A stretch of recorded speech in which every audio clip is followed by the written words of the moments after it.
Dear students, welcome to the MOOC course on solid and hazardous waste management. Today in this module, we will be discussing about landfill leachate and gas management.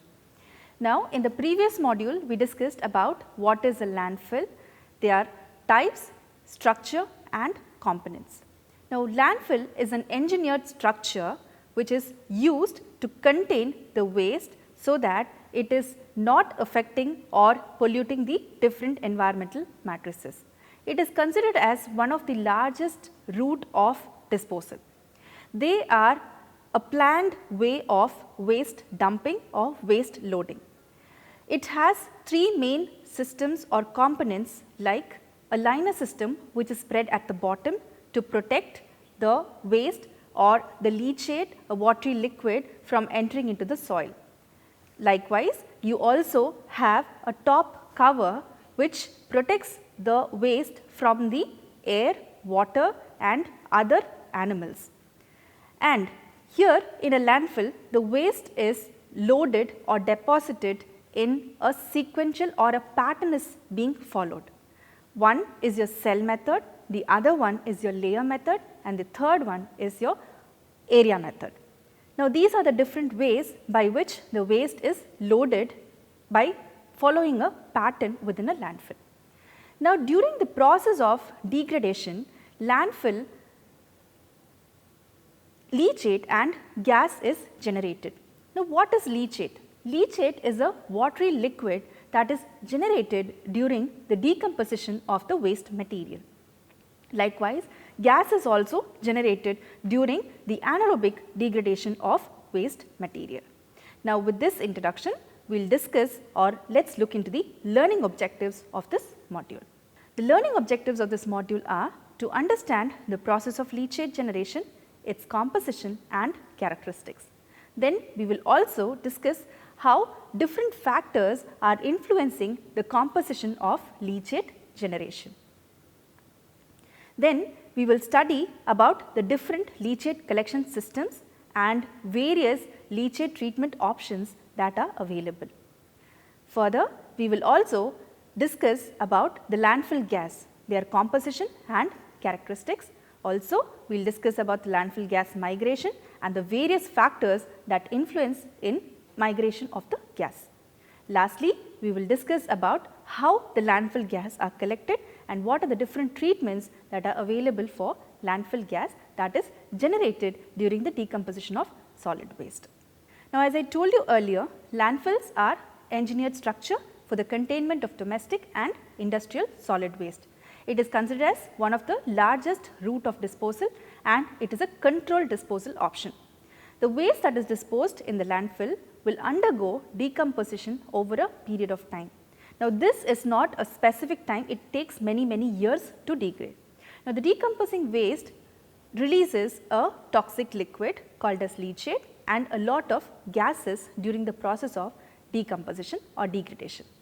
Now, these gases are generally greenhouse gases. Now, leachate is a watery liquid that oozes out from the waste material during its decomposition. Now, it contains a lot of components in the soluble as well as particulate form like your suspended solids and your degraded products. Now, the characteristic of a leachate depends upon the composition of waste, then the presence of biodegradable substance, moisture content, weather conditions, waste holding time and various operational procedures. If the landfill is not properly managed, then what will happen to the leachate? Now, the leachate will slowly seep down and it will enter into the soil and through the soil it will reach the groundwater and finally contaminate the entire aquifer.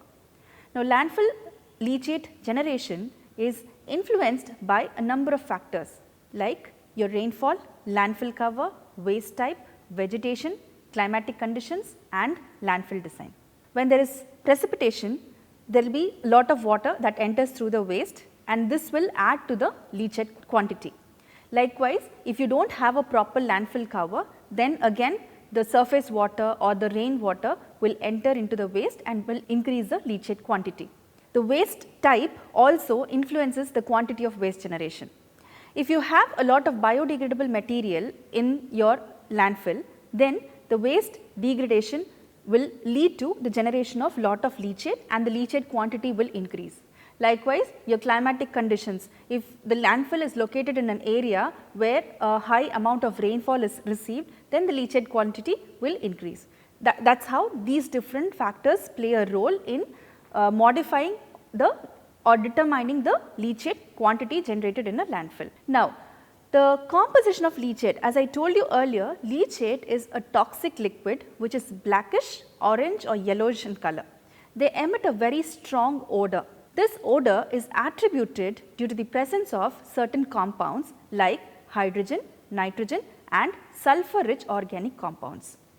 They also contain a lot of xenobiotic organic compounds. More than 200 types of xenobiotic organic compounds can be present in the leachate. The major elements, trace metals and other microbiological substances are present both in dissolved and suspended form in the leachate. Now, the pollutants that are present in the leachate can be broadly classified into 4 groups. 1, the dissolved organic matter, which includes alcohols, acids, aldehydes, sugars, volatile fatty acids, fluvic and humus like materials. Second, it contains inorganic macro components which includes these common cations and anions. Third, it contains a lot of heavy metals and fourth, it contains a lot of xenobiotic organic compounds. Now, this table gives you the composition of leachate. Now, the composition of leachate as I told you earlier, it varies with age of the landfill.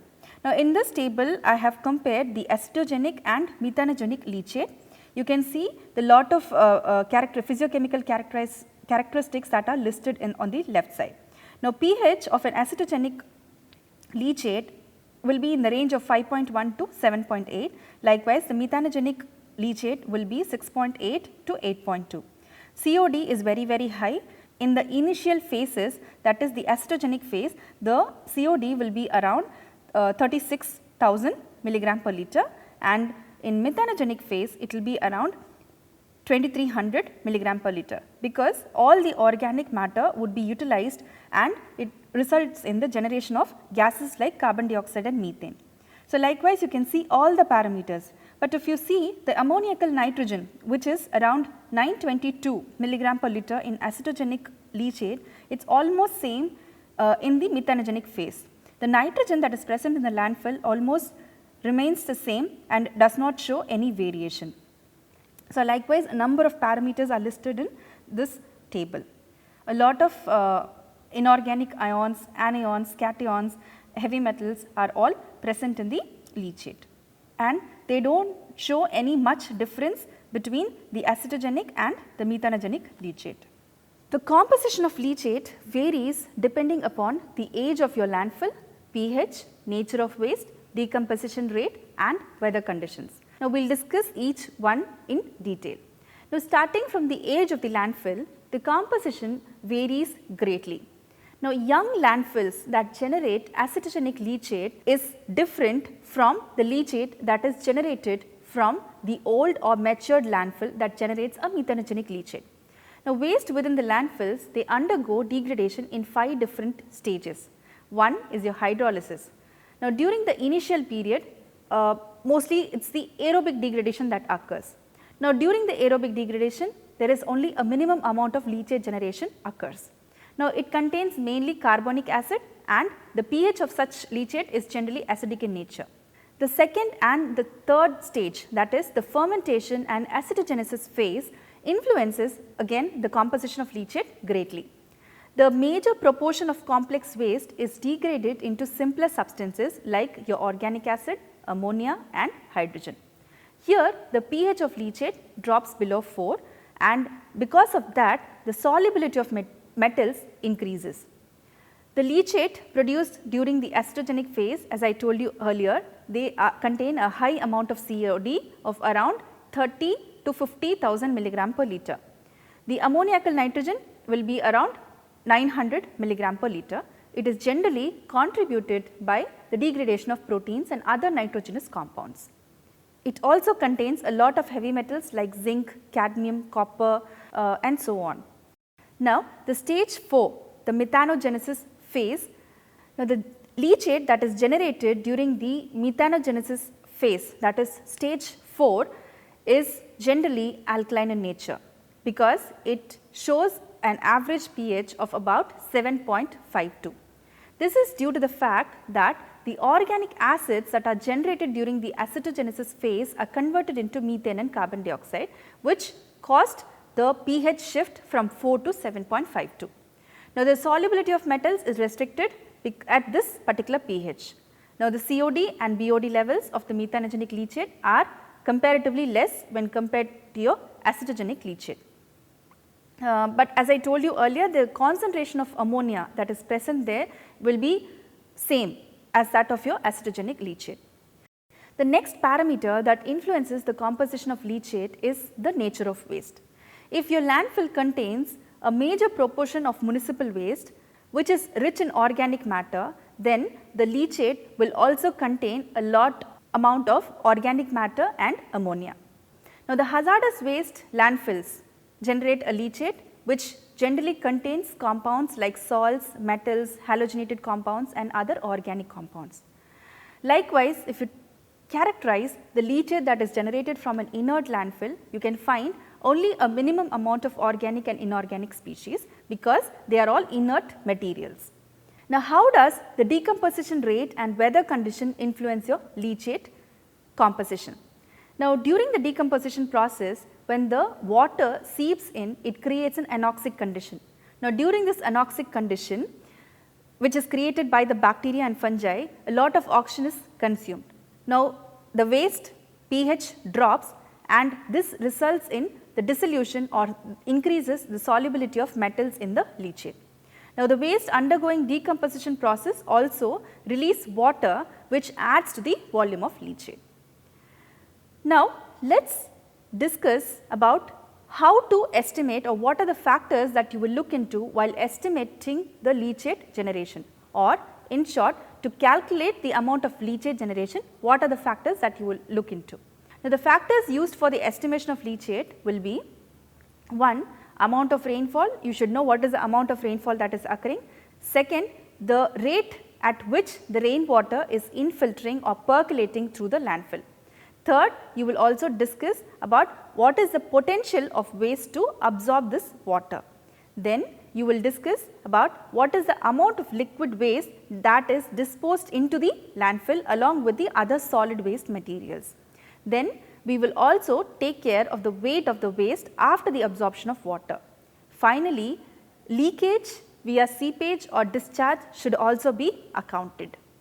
Now, let us discuss how the leachate can be managed. Now, generally the leachate that is extracted from the landfills are stored in evaporation ponds. Now, these evaporation ponds are generally lined with a synthetic or a natural liner, that is a clay liner. Now, once they are lined, now leachate will be extracted and added to this pond and left for evaporation. Now, after evaporation, the sludge that is generated will be taken back and then put back onto the landfill. After you add the leachate into these ponds, the floating aerators are introduced into this pond. This will minimize the odor generation and will also prevent the anaerobic decomposition that will occur within this pond. Now, let us discuss about the various components of the leachate collection system. The components of leachate collection system includes pumps, manholes, discharge lines and liquid level monitors. The overall efficiency of the system is generally governed by your liner system, filters, pumps and sumps. Now, let us discuss about each of these components in detail. First is your liners. Now, liners are generally used as both leachate collection and a separating device. Now, liners can be natural or synthetic. It is generally used to protect the soil and groundwater that is present underneath from the leachate entry and further contamination. Now, the liners, they should be always strong, flexible, impermeable, they should possess a very high tensile strength, should be tolerant to temperature fluctuations and should be black in color to resist UV light. They should be easy to install, they should be economical and resistant to scratches, chemical degradation by leachate. The commonly used liner materials are geomembranes, geosynthetic clay liners, geotextiles, geonets, geocomposites and geogrids. Now, each of this we have discussed in our previous modules. Now, next is your leachate drainage system. Now, the leachate drainage system is used to collect and transport the leachate which is collected inside the liner. Now, the pipes of the drainage system are located at the bottom of the cell. The pipeline network of the drainage system can be flexible or rigid, but the joints that are connecting these pipes should be always flexible so that it can hold the weight and pressure of the waste that is loaded above that. Now, the collection pipe drains, collects and transport the leachate throughout the drainage layer to a collection sump where it is generally separated for further treatment and disposal.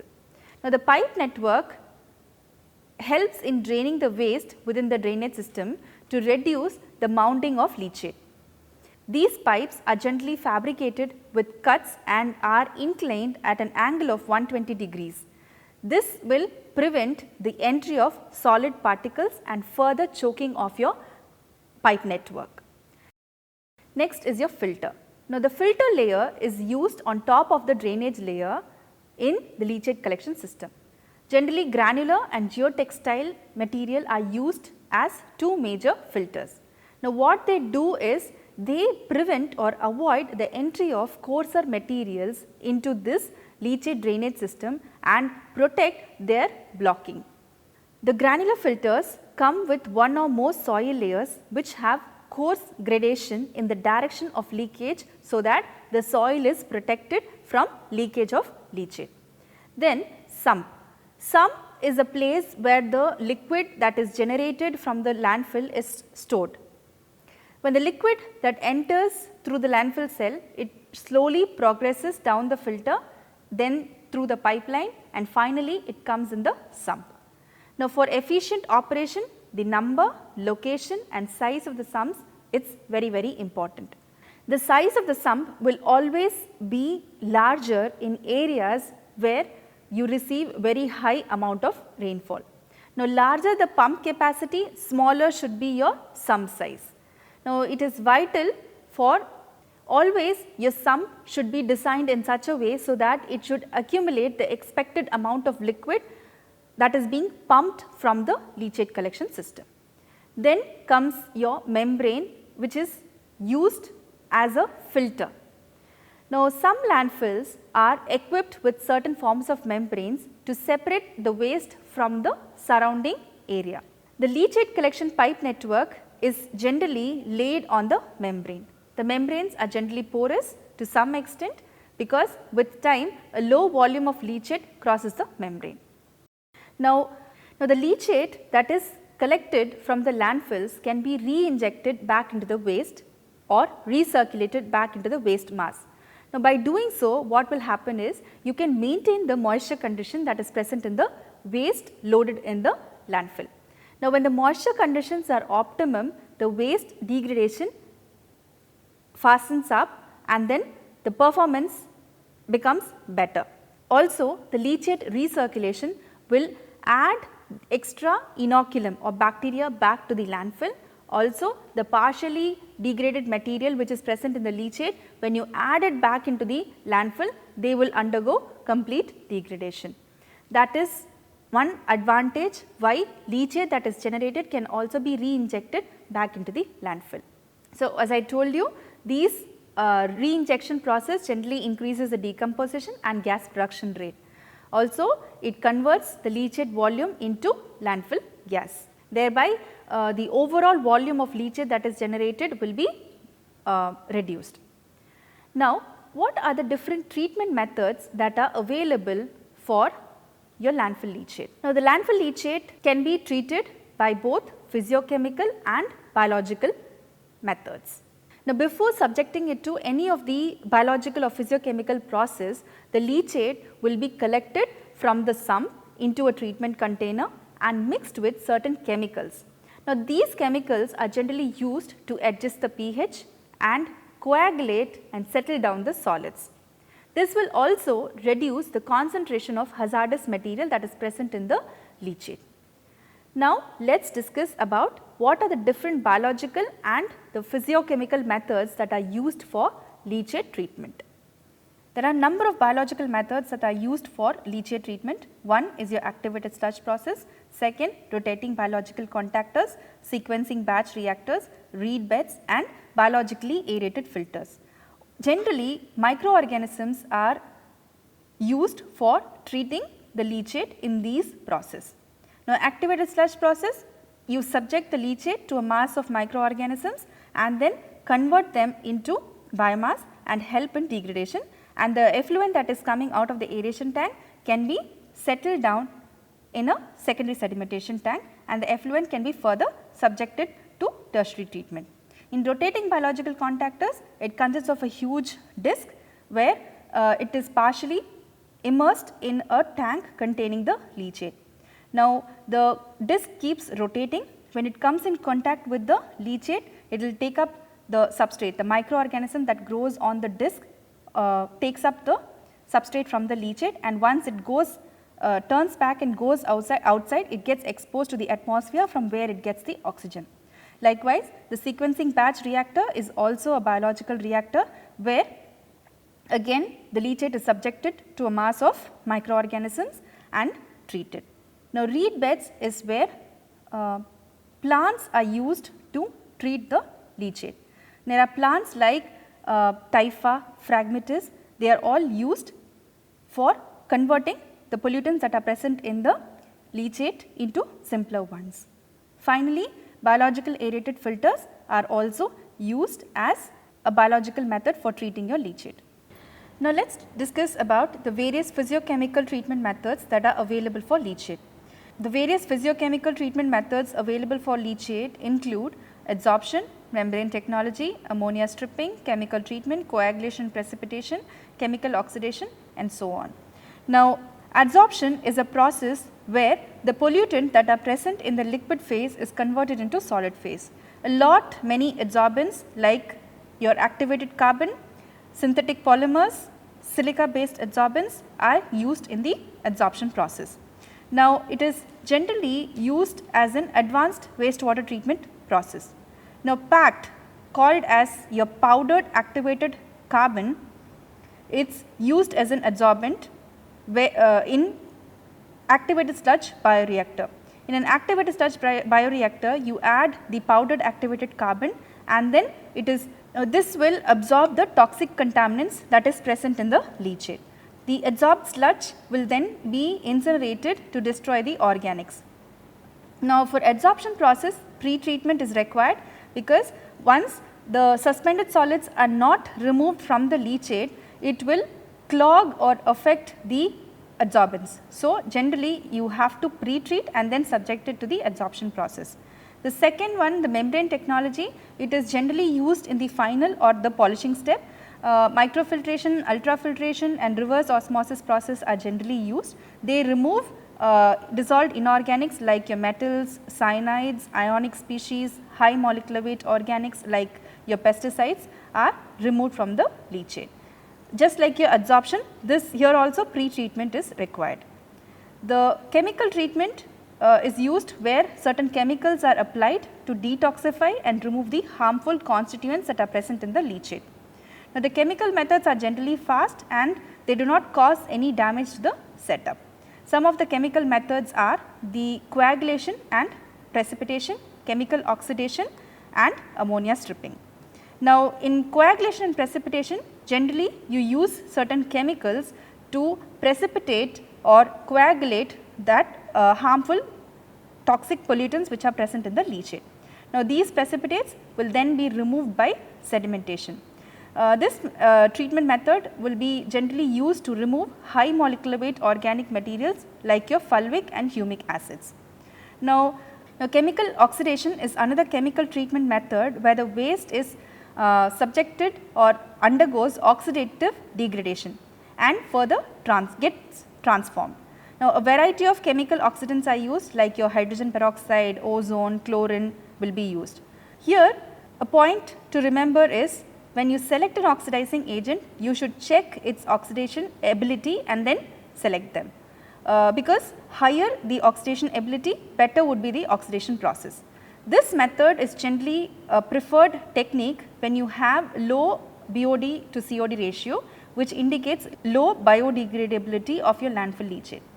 Now, oxidants like your chlorine, potassium permanganate, ozone and calcium hypochlorite are popularly used in chemical oxidation process.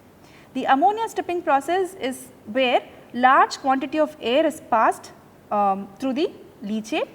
Due to partial pressure of the ammonia gas, the ammonia in the liquid phase gets converted into the gaseous phase. Now, stripping towers are generally more effective since there is better contact between the gas and liquid phase when dispersion of liquid takes place in the form of fine droplets. Dear students, in the first part we discussed about the landfill leachate generation, its composition and how the different factors like age, decomposition rate and all is influencing the composition of your leachate. Then we discussed about the different characteristics, then we discussed about the different leachate treatment collection components and the treatment technologies. Now, in this part we will be discussing about the landfill gas. What are its composition, its characteristics, about the landfill gas migration, what are the different systems that you are going to use or by which you are going to collect the landfill gas, and finally we will discuss about few treatment technologies. Now, the landfill gas is generated when the waste that is contained in the landfill is undergoing a lot of reactions. During the biological decomposition, they release a lot of gases. The landfill gas is a product of methanogenic phase. The gases that are produced include methane and carbon, which are the major constituent of the landfill gas, and the minor constituents are nitrogen, carbon monoxide, oxygen, ammonia, sulfides, hydrogen and other non-methane organic compounds like your trichloroethylene, benzene and vinyl chloride. The landfill gas that is generated is generally affected by a lot of factors like your temperature, moisture, waste composition, etc. Now, higher the temperature, more would be the gas production because more would be the biological decomposition of the waste. Now, moisture, appropriate moisture should be there. If moisture is less, then the waste degradation will be delayed and gas generation also will be less. Likewise, waste composition, if more amount of biodegradable material is present, then the gas generation will also be high. Now, this table gives you the composition of landfill gas. You can see methane is a major constituent of the landfill gas, which constitutes to about 63.8% of methane and 33.6% of carbon dioxide. Now, oxygen is very less of about 0.16%, nitrogen is 2.4, hydrogen is 0.05. Now, other gases are present in the trace level like your carbon monoxide, ethane, ethene, acetaldehyde, propane, butane, helium, alkenes, etc. Now, generally if you see unsaturated hydrocarbons, halogenated compounds, hydrogen sulfide, organosulfur compounds, alcohols are also present as part of your landfill gas. Now, the landfill gas is generated by three different processes within the landfill. First is your microbial decomposition, second is volatilization and third is chemical reaction. In microbial decomposition, a major amount of gas is produced. Now, here the organic waste is subjected to microorganisms, they degrade the waste and generate a major proportion of gas. The microorganisms can be present either in the waste material or in the soil which you add or use it as a cover or liner material. The biological degradation of the organic waste occurs in different stages and depending upon that the composition of gases also change with every stage. Now, volatilization is the second type of process that helps or releases gas. The process of volatilization is nothing but the conversion of solid into a liquid or gaseous phase. Now, here landfill gases like non-methane organic compounds are generated. Now, chemical reactions also result in the formation of landfill gases. Example, your ammonia and chlorine react to generate the harmful gas. Now, this table summarizes the landfill gas generated by various biodegradable components of the waste material. For example, if you have high amount of carbohydrates in your waste, that results in generation of around 829 meter cube per ton of waste. If you have proteins, that generates 988 meter cube per ton, and fats generate 1430 meter cube per ton. So, depending upon the proportion of these compounds in the waste, the amount of gas production will also be higher. So, carbohydrates results in 50-50, like 50% carbon dioxide is generated and 50% methane. Proteins produce a slightly higher amount of methane, like 51.5% methane and 48.5% of carbon dioxide. But fats, if you see, they generate more amount of methane, like 71% methane and 28.6% carbon dioxide. A typical waste will generate around 300 to 500 meter cube per ton of gases. Now, in the process of degradation within the landfill, there are many different stages of bacterial decomposition occurs. This we have discussed earlier in our previous module and also in this module. Now, there are 5 stages. Stage 1 is hydrolysis or aerobic degradation, stage 2 is your hydrolysis and fermentation, stage 3 is acetogenesis, and stage 4 methanogenesis, and last stage is oxidation. Now, in the first stage, hydrolysis or aerobic degradation, the gases that are produced are carbon dioxide and water. The second stage, you have a lot of organic acids that are being generated. In stage 3, hydrogen and carbon dioxide is generated.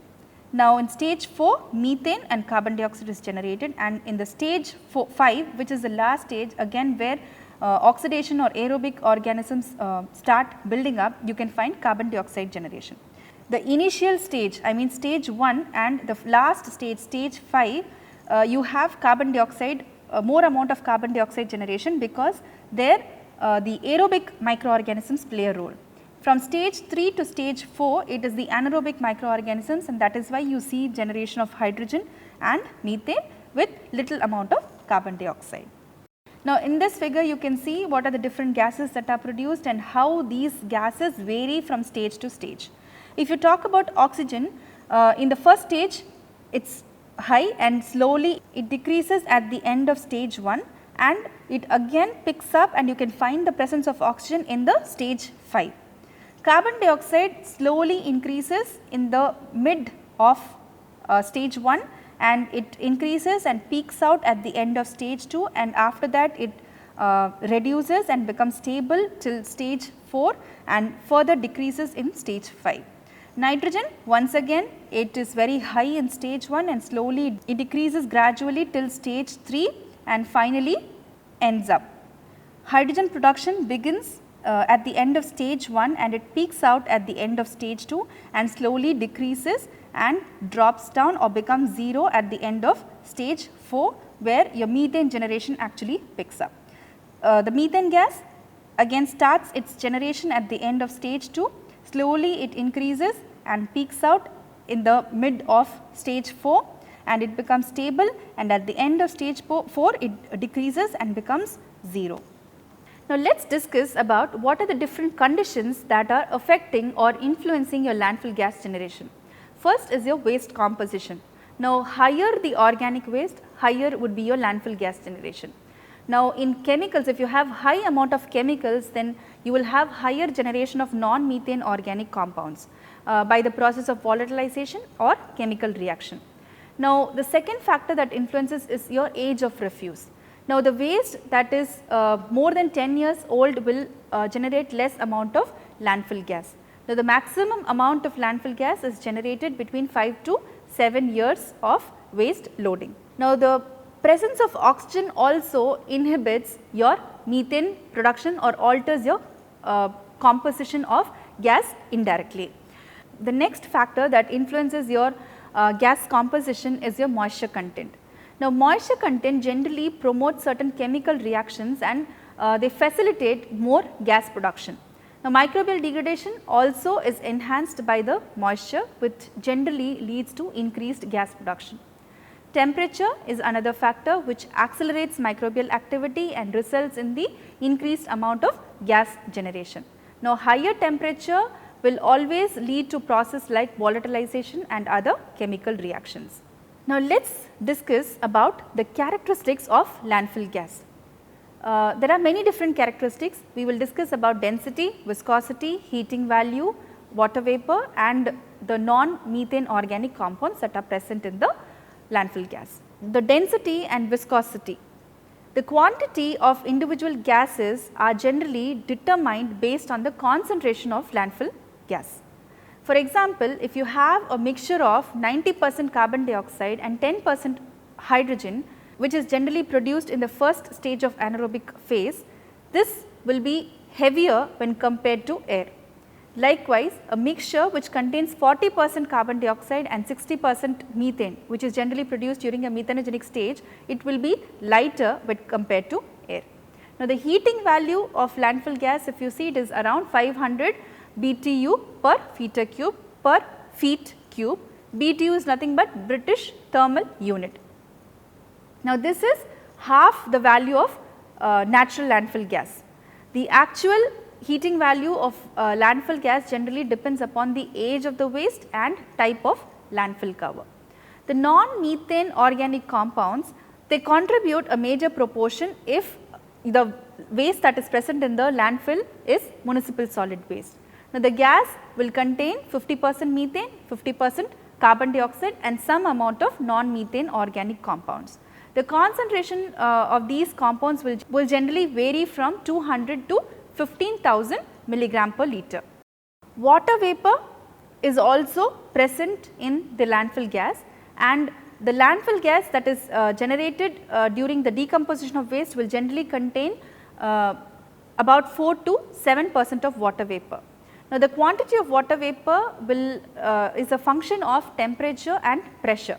Now, when the temperature is elevated, your bacterial activity will be high, and during the when your bacterial activity is high, that will increase the evaporation of water and minimize the amount of water vapor that is present in the landfill gas.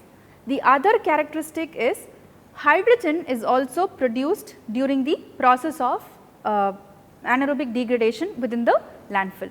Hydrogen is a flammable gas, and around 4 to 74% of hydrogen is being produced. Now, this hydrogen is generally consumed in the methanogenic phase to produce methane. Now, let us discuss about what is landfill gas migration.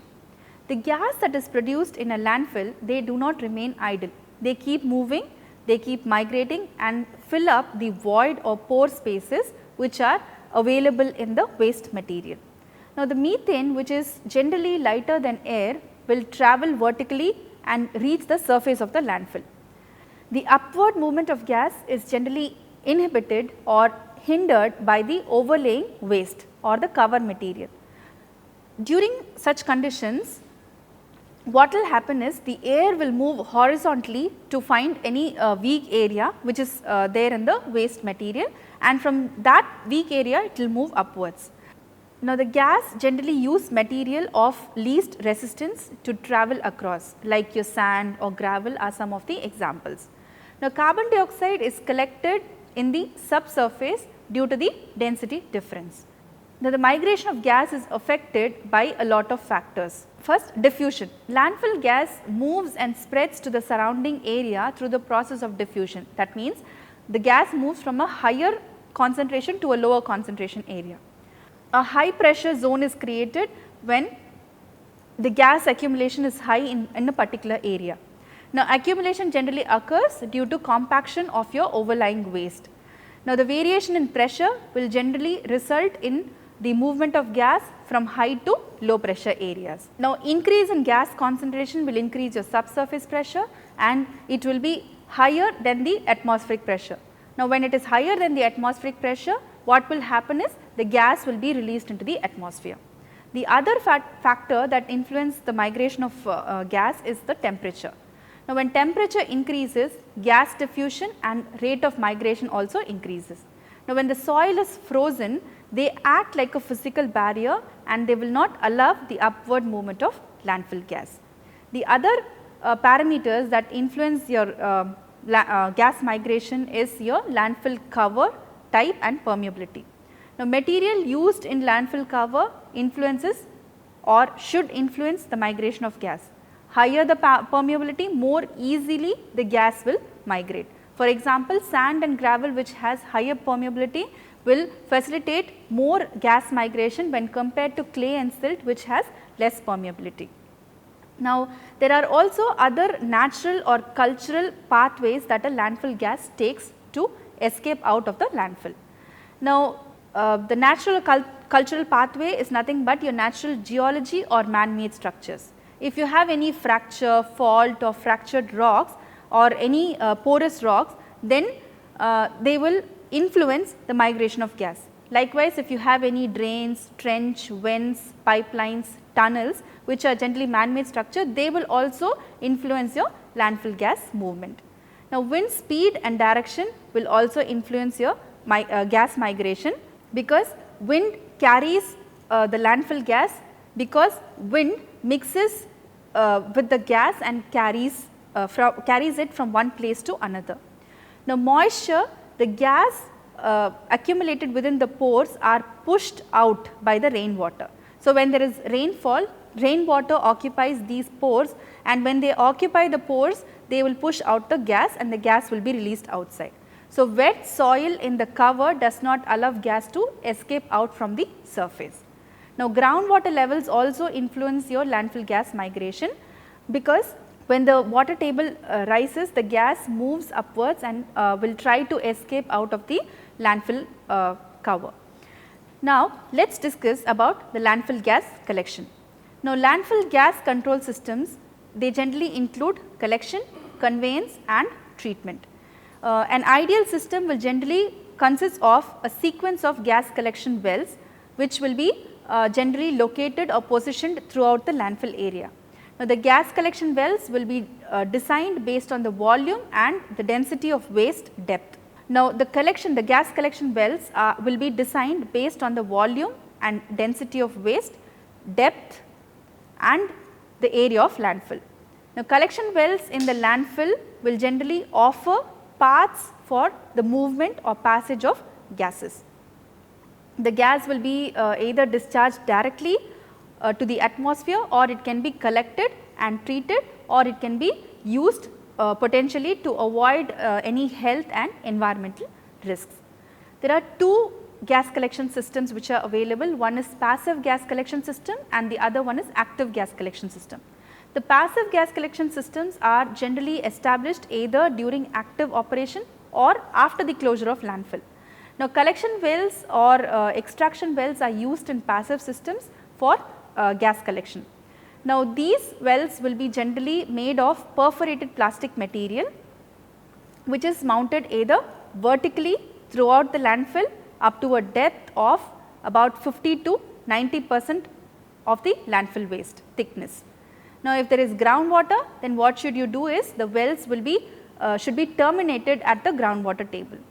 Now, these passive collection system can also contain horizontal wells to facilitate passage of gas through the landfill.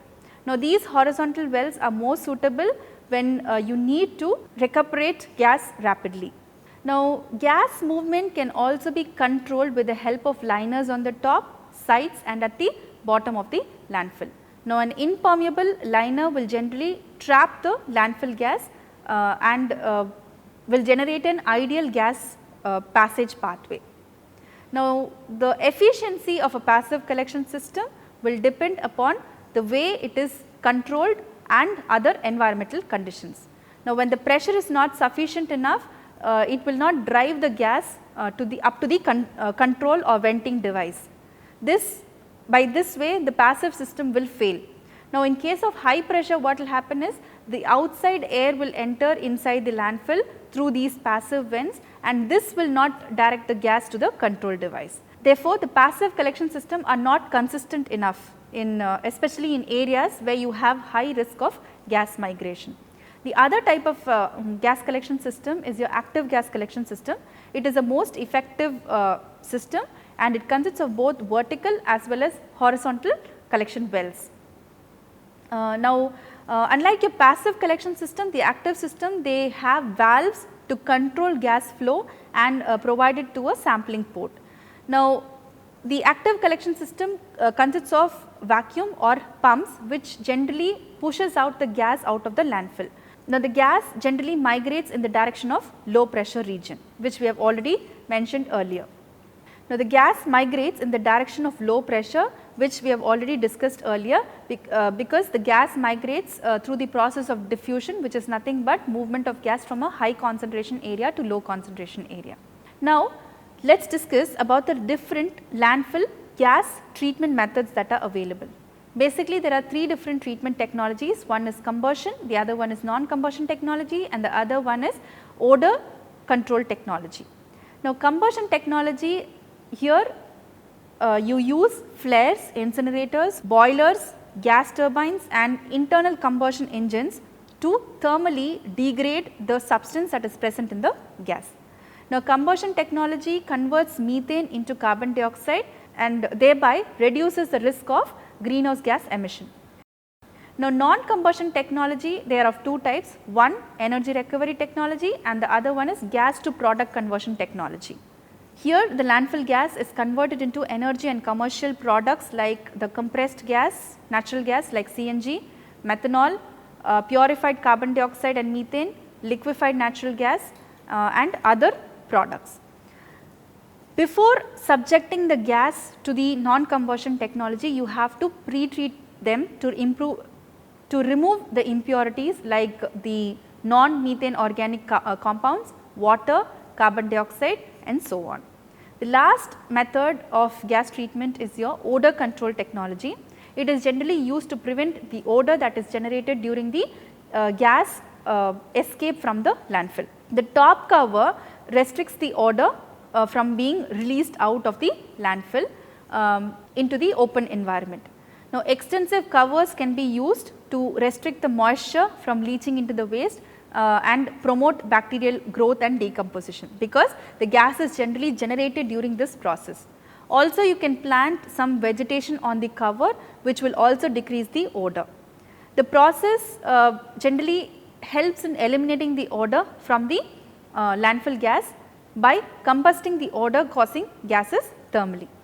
Now, venting of landfill gas with the help of filter can also decrease the odor that is generated during the landfill gas generation. Now, lastly, let us discuss about what are the benefits of the landfill gas. Now, landfill gas can be used as a source of energy.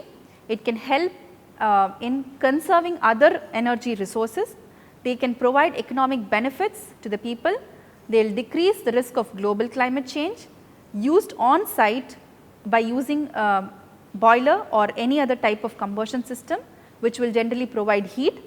Also, with the help of micro turbines, steam turbines or fuel cells, you can generate electricity from the landfill gas. The landfill gas can be collected and sold off site through other natural gas pipelines. Now, landfill gas can also be used for the evaporation of leachate that is produced as a byproduct of the reactions that occur in the landfill. To summarize, at the end of this module, we have discussed about the landfill leachate and landfill gas. Under landfill leachate, we have discussed how leachate is being generated, how its composition is being varied by different factors like age of landfill, decomposition rate and so on. Then we discussed about the different landfill leachate collection units that are present and the different treatment technologies like the biological treatment technologies and the physiochemical treatment technologies that are available. We also discussed in detail about these treatment technologies. Then in the second part, we discussed about the landfill gas, its composition and characteristics. Then we also discussed about how different factors are influencing the landfill gas generation. Later, we discussed about landfill gas migration and what are the factors that influence the movement of gas from one area to another. Then we discussed about different gas collection units like your active and passive gas collection systems, and finally, we discussed about the different treatment options that are available for the landfill gas like your odor control technology, combustion technology and non-combustion technology. I hope you would have enjoyed this module. Thank you.